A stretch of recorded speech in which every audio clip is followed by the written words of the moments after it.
The Dowager Duchess of Fernley arrived at her son's study without knocking, which was how Hugo knew the matter was, in her estimation, already settled.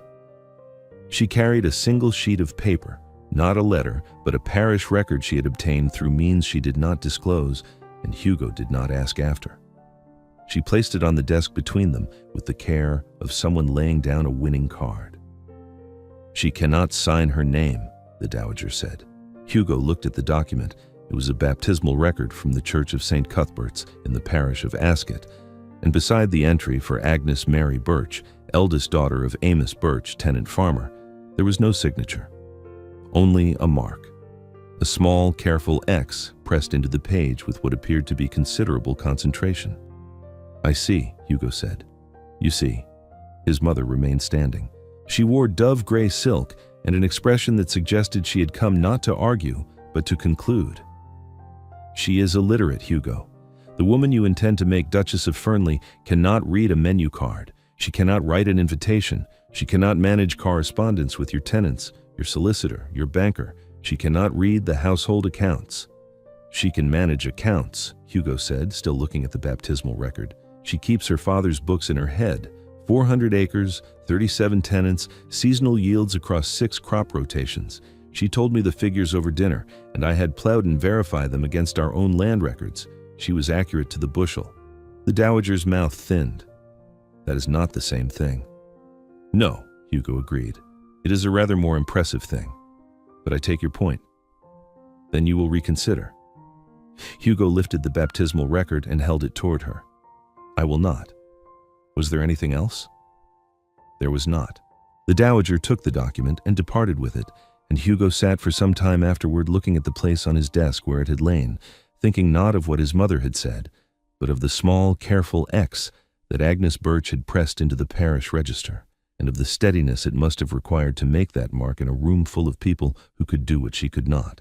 They had met in February, when the river flooded the lower pastures of the Ascot holdings, and Hugo rode out with his steward to survey the damage to his own adjacent lands.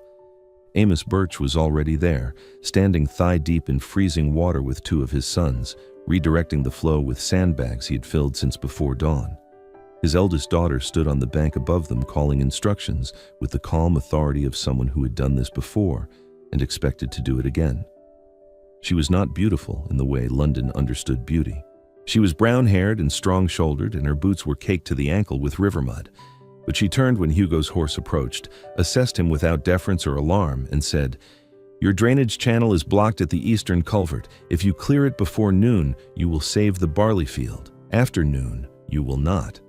Hugo cleared it before noon. He saved the barley field. He returned the following week to discuss the drainage with Amos Birch, and found himself instead discussing it with Agnes, who knew more about the water table than his own steward, and who spoke about land with the reverence of someone who understood that soil was not metaphor, but sustenance. He proposed in April, in the Birch kitchen, with flour dust on the table and a pot of something hearty on the stove. Agnes looked at him for a long time before she answered. "You know what I am," she said. "A farmer's daughter. I mean what I cannot do." Hugo understood then that she was not speaking of lineage or rank, but of something more specific, and he waited. "I cannot read," Agnes said. "Not a word, not a letter. My father needed me in the fields, not the schoolroom, and by the time the parish school had a place for the younger ones, I was already keeping the accounts, and there was no one to spare me. I can add a column of figures faster than your banker. I can read weather and soil and a man's intentions from across a room, but I cannot read a book. I cannot write my own name." She said this without apology or shame, as a statement of fact offered to a man who deserved facts before making decisions that could not be undone. "I see," Hugo said, and meant it differently than his mother would later mean it. "If that changes your question," Agnes continued, "I would rather know now than after I have answered it." "It does not change my question." "Then yes." The wedding was held in June, in the chapel at Fernley, and the register was brought forward for signing in the vestry afterward. Hugo signed his name, Hugo Piers Deverell, Duke of Fernley, in the confident hand of a man educated at Eton and Cambridge. Agnes took the pen from the vicar and made her mark, a small X pressed carefully into the page. The vicar wrote Agnes Mary Birch beside it, as was customary. The dowager, who had seated herself where she could observe the register, said nothing, but Hugo saw her eyes follow the pen, and he saw the expression that settled across her features, like frost across a window. Not anger, but confirmation. The confirmation of a woman who believed she had been proven right and intended to ensure that others knew it. Agnes entered Fernley Park as its new duchess on a warm afternoon in late June. Mrs. Roke, the housekeeper, met her in the entrance hall with a curtsy and a ring of keys and an expression of carefully managed neutrality. The house was vast, 42 rooms across 3 floors with a servants' wing, 2 libraries, a music room, a gallery, and a conservatory that the late Duke had built for orchids that had since died from inattention. The household accounts are kept in the morning room, Mrs. Roke said, leading Agnes through the corridors with the measured pace of someone who had managed this house for 19 years and intended to manage it for 19 more. Her Grace, the Dowager, preferred to review them monthly. The tradesmen's bills are filed by quarter. "I should like to see them," Agnes said. Then, after a pause so brief that only someone paying close attention would have noticed it, "Would you walk me through them? I find I learn a house fastest when someone who knows it well explains its workings." Mrs. Roke glanced at her.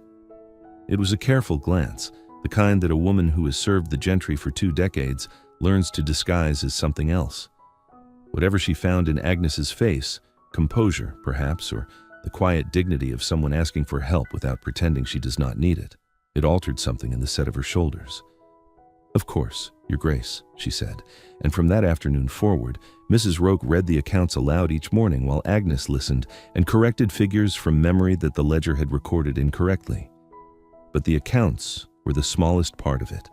Letters arrived daily, invitations, correspondence from solicitors, notes from neighboring estates. The world of a duchess was a world built on paper, and paper was the one terrain Agnes could not navigate alone.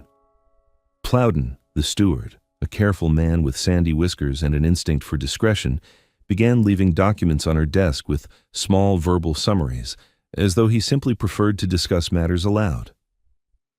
Mrs. Roke developed a habit of mentioning the contents of invitations in conversation before Agnes could be expected to have read them. The household adjusted around her limitation as quietly and deliberately as water adjusting to stone, and Agnes understood what they were doing and was grateful for it without ever being diminished by it. Hugo said nothing of his intentions. He simply appeared in his study one evening in July after dinner with 2 chairs drawn to the desk and a sheet of paper laid between them. "Sit with me," he said. Agnes stood in the doorway. The candles were lit, 3 branches on the desk, another on the mantelpiece, and the room smelled of ink and leather and the particular warmth of a house in summer. "What are we doing?" she asked. Hugo dipped a pen and wrote a single letter on the page. A. Large and clear, with the serif drawn out in a small flourish. "This is the first letter of your name," he said. "Sit down." She sat. He handed her the pen. She held it as she held most tools, firmly, practically, with the grip of someone accustomed to implements that required strength rather than delicacy. The first A she produced was oversized and trembling slightly at the crossbar. "Again," Hugo said. She wrote it again and again. And by the time the candles had burned down an inch, the page was filled with the letter A in various sizes, the last of them steady and sure, and Hugo said, "Good. Tomorrow we will do G." This was how it began.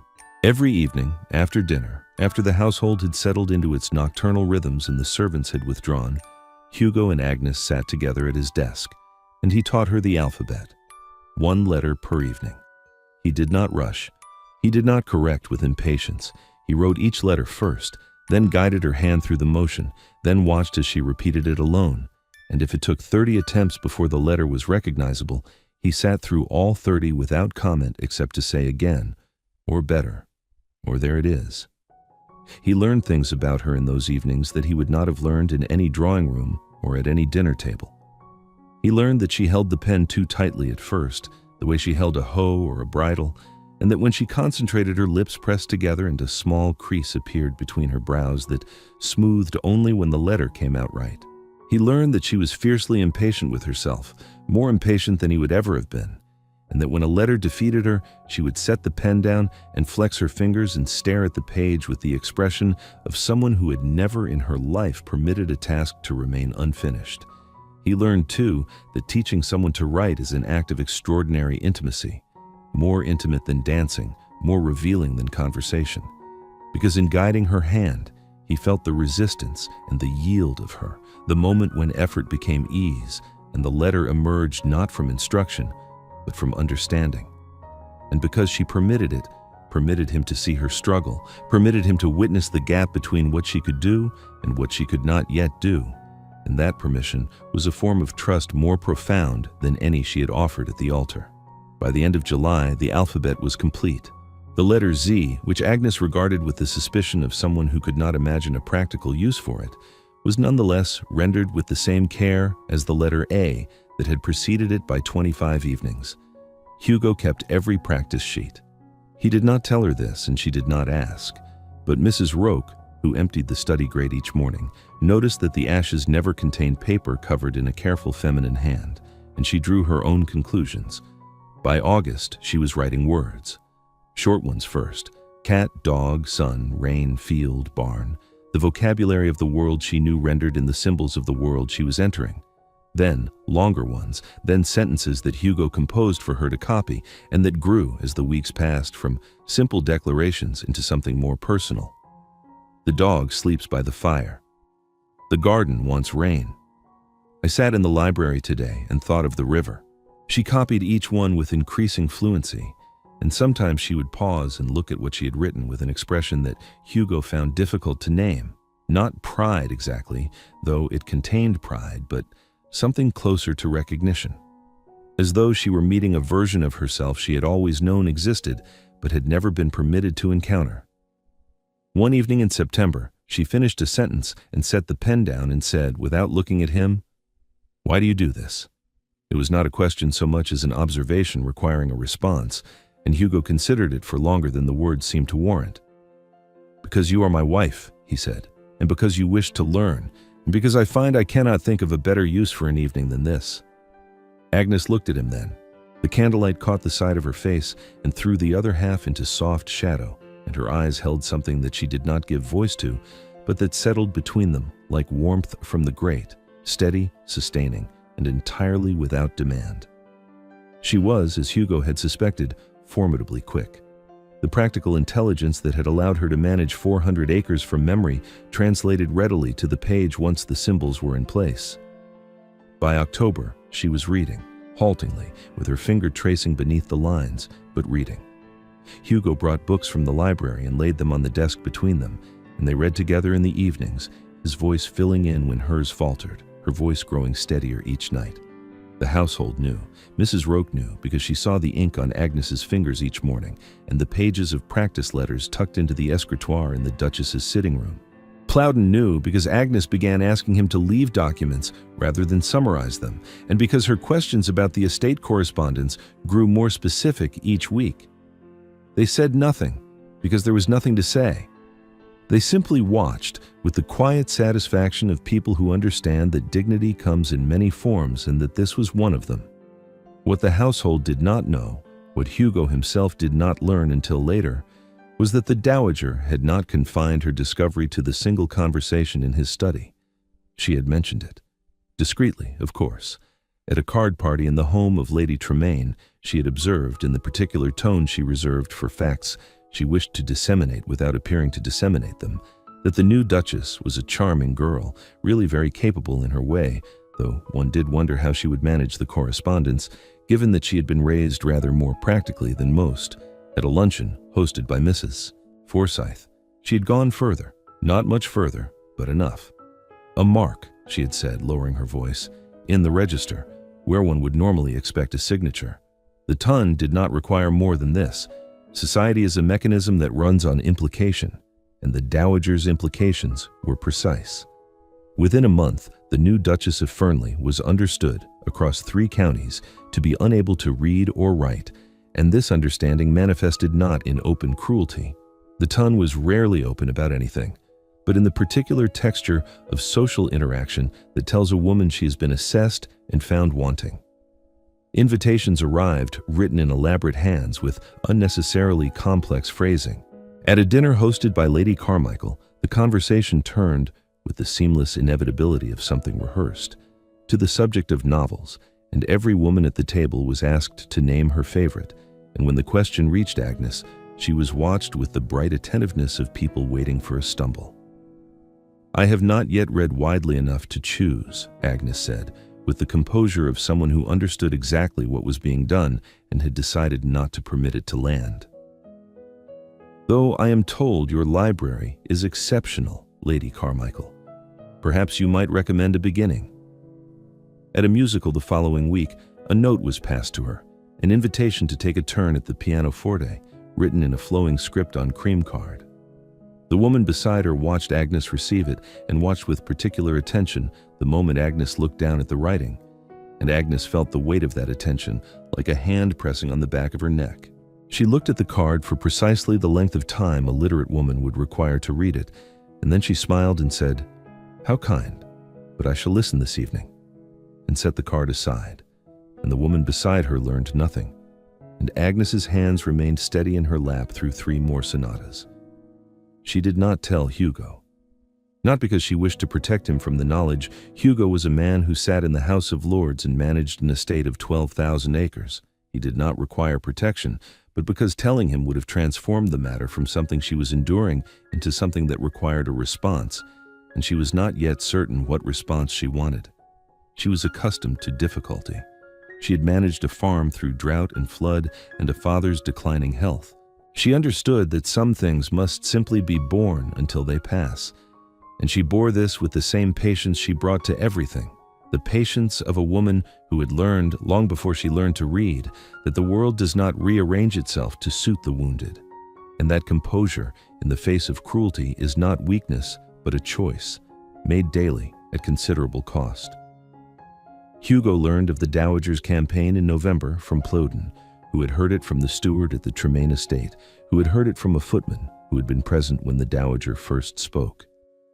Plowden delivered the information with the careful neutrality of a man who understood that his employer would want facts, not commentary. Hugo listened. He asked 3 questions: when, to whom, and how Agnes had conducted herself in company since. Plowden answered all 3.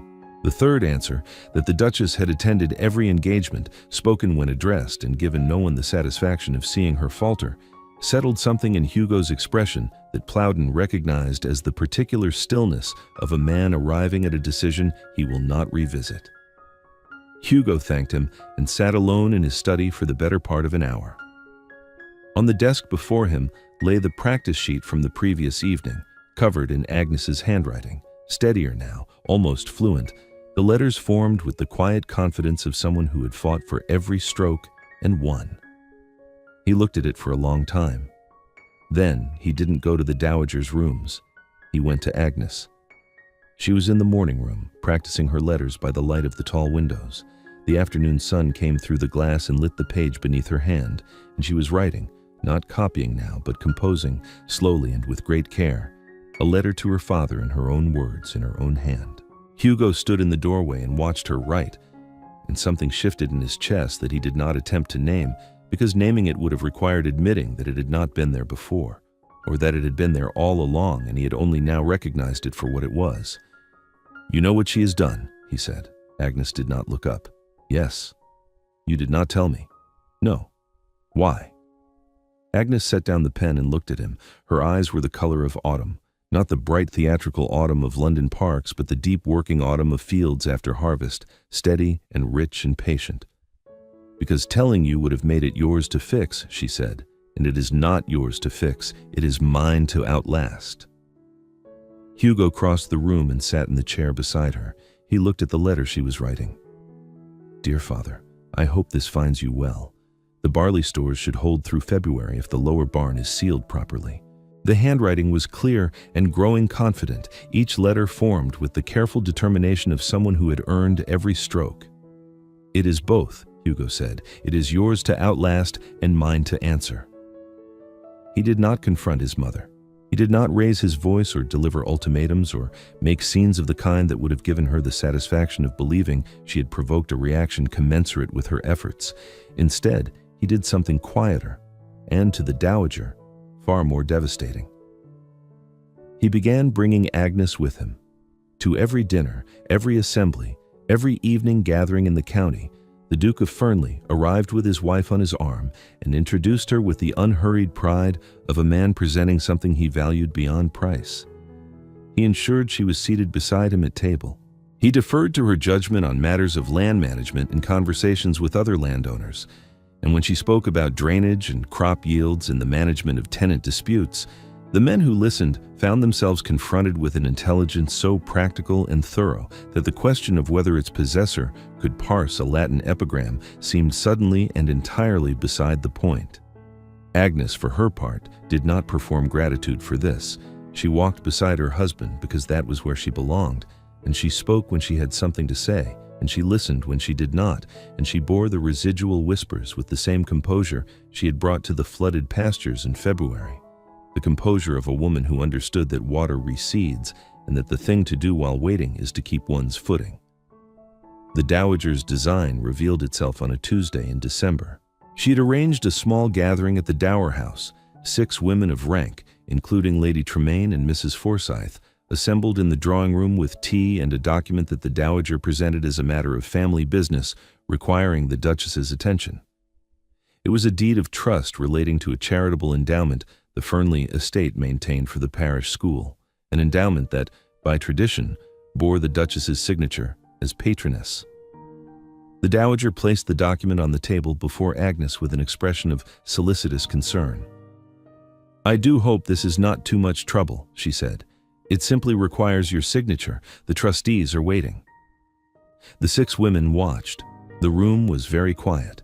The fire crackled in the grate, and outside the December light was thin and gray, and Agnes looked at the document on the table before her and understood precisely what was happening and for whose benefit it had been arranged. She read it.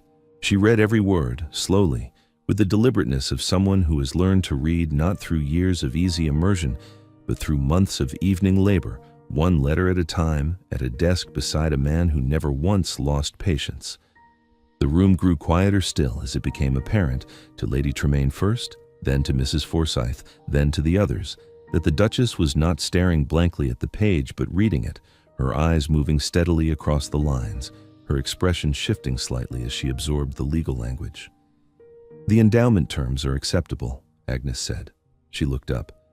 "Though the 3rd clause specifies quarterly disbursements, and I believe the parish school would benefit from a provision allowing emergency allocation at the patroness's discretion, I shall ask the Duke's solicitor to amend it." Then she picked up the pen from the inkstand, dipped it, and signed her name. Agnes Mary Deverell, Duchess of Fernley. The letters were clear and firm, each one formed with the steadiness of someone who had practiced that signature 100 times and would practice it 100 more, not because she needed to, but because the act of writing her own name had become a pleasure she did not intend to relinquish. The dowager's face did not change. That was the worst of it, the absolute stillness of a woman who understands in a single moment that the ground beneath her has shifted and that she is now standing on nothing at all. Agnes set the pen down. "There is one more document," she said. She reached into the portfolio she had carried with her.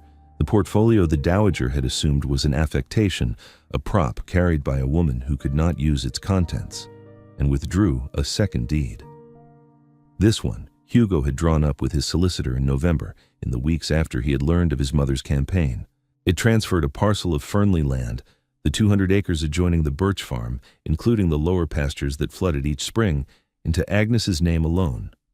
"This requires a witness," Agnes said. 2, in fact. She looked around the room. "Lady Tremaine, Mrs. Forsyth, would you be so kind?" They witnessed it. They had no grounds to refuse and no desire to, because what they had just seen had rearranged their understanding of the woman before them, and because refusing the request of a duchess in her own family's house was a social impossibility regardless of the circumstances. Agnes signed the estate deed with the same clear hand, and Lady Tremaine and Mrs. Forsyth signed as witnesses. and the dowager sat in her chair by the fire and watched the document pass from hand to hand and said nothing, because there was nothing left to say. The winter settled over Fernley. The dowager withdrew, not dramatically, not with the public recriminations that might have restored some measure of narrative control, but quietly, gradually, in the manner of someone whose authority has been not so much challenged as simply superseded. She attended fewer dinners, she received fewer callers. The invitations that had once filled her writing desk each morning thinned to a trickle, and then to nothing, and she sat in the dour house with her silence and her certainty that she had been right, and the certainty kept no better company than the silence. Lady Tremaine, whose instinct for the prevailing wind was as finely calibrated as any barometer, began directing her correspondence to the Duchess rather than the Dowager, and the others followed, one by one, until the social architecture of the county had reorganized itself around the woman who could sign her name and not the woman who had wagered she could not. Agnes did not gloat. She did not visit the dower house to display her victory or arrange for the dowager to witness her competence. She simply continued, managing the household with Mrs. Roke, reviewing estate matters with Plowden, writing her weekly letters to her father, reading in the evenings with Hugo. The absence of triumph was, in its way, the most devastating consequence the dowager could have received, because it meant that she had not been defeated so much as rendered irrelevant, and irrelevance is the one condition for which the gentry have no remedy and no consolation. Hugo, when Agnes told him what had happened at the dower house, sat for a long time without speaking. Then he said, "You read the third clause." "I read every clause. The emergency allocation provision was your own addition." "It was. The school needs it. The roof leaks." Hugo looked at his wife, this woman who had come to him from a flooded field with mud on her boots and the river in her voice, who had married him, knowing what she could not do, and had set about learning it with the same methodical determination she brought to drainage channels and crop rotations and the management of 400 acres from memory. And he understood that what he felt was not pride, though it resembled pride, and not admiration, though it contained admiration, but something less nameable and more enduring. It was the particular devotion of a man who has watched someone become more fully themselves and who knows that he was permitted to sit beside her while it happened. "The roof leaks," he repeated, "badly since September. Then we shall fix it." They fixed it. They fixed the roof of the parish school, and they fixed the drainage on the lower pastures. And Agnes wrote to her father, in her own hand, in her own words, every week, and Amos Birch kept the letters in a tin box beside his bed and read them to his younger children on Sunday evenings. And when anyone in the parish asked how his daughter was getting on, he said, "Well, she is getting on well." And he meant it in every sense the word could hold. In the evenings, they still sat together at the desk. Not for lessons now. Agnes read fluently by spring, and by summer she was working through the Fernley Library with the systematic appetite of someone making up for lost years. But because the habit had become its own thing, separate from its origin, the way a bridge remains after the river that necessitated it has changed course. They read together, sometimes aloud, sometimes in companionable silence, and sometimes Hugo would look up from his book and find Agnes watching him with an expression that made the candles seem suddenly very bright and the room very warm. Their son was born the following autumn. They named him Amos, after her father, and Hugo's hand shook slightly when he wrote the name in the family Bible, not from nerves, but from the weight of what the name contained. The joining of a world measured in acres and seasons with a world measured in libraries and lineage, held together by a woman who had learned to navigate both. Agnes wrote the announcement herself. She sat at the desk where she had learned her letters and composed the notice in a hand that was, by then, not merely legible, but beautiful. The beauty of something earned rather than bestowed, each letter carrying within it the memory of the evening it was first attempted and the patience of the man who had sat beside her while she tried. Amos Birch received the letter at the farm in Ascot on a Wednesday morning. He read it standing in the yard with the post still in his hand and the autumn mist rising off the lower pastures, and he read it again. And then he folded it carefully and placed it in the tin box beside his bed where he kept all of Agnes's letters, a collection that had grown over the months from halting sentences into fluent correspondence, charting in ink and paper the journey of a woman from a mark in a register to a name on an estate deed. He came to Fernley for the christening. He wore his best coat and stood in the chapel and watched his daughter hold her son. And when the vicar asked the child's name, it was Agnes who answered, clearly and without hesitation. And Amos's eyes were bright, but his voice was steady when he said afterward to Hugo in the quiet of the vestibule, "You've done well by her." "She has done well by herself," Hugo said. "I merely held the pen." The study where Hugo had taught her to write became, over the years, the room where Agnes read to their children. She read to them every evening. The same desk, the same candles, the same leather chair that had held her while she formed her first trembling A. Hugo stood sometimes in the doorway and watched her. And the children, there were eventually 3, Amos and then twin daughters, Constance and Ruth, would glance up at him and then return their attention to their mother's voice, which was steady and clear and rich with the authority of a woman who had come to language not as a birthright but as a choice, and who valued every word precisely because she knew what it had cost. In the desk's top drawer, Hugo kept a single sheet of paper. It was the first full sentence Agnes had ever written from a September evening in the first year of their marriage, copied in a hand that was not yet confident, but was already determined. It read, "I am Agnes, and I am learning." He never told her he had kept it. She never asked, but she knew, because a woman who had taught herself to read the world before she learned to read a page does not fail to notice what a man keeps close and why. The baptismal record from St. Cuthbert's, the one the Dowager had carried into Hugo's study with such certainty, the small careful X beside Agnes's name, remained in the parish register where it belonged. Agnes never asked for it to be altered. She did not need it altered. The mark was true. It was who she had been, and she had no quarrel with who she had been, because who she had been was the foundation on which who she had become was built. And foundations are not things to be ashamed of. They are things to be built upon. And in the drawing room at Fernley Park, above the fireplace where the family gathered on winter evenings, Hugo hung a small framed document.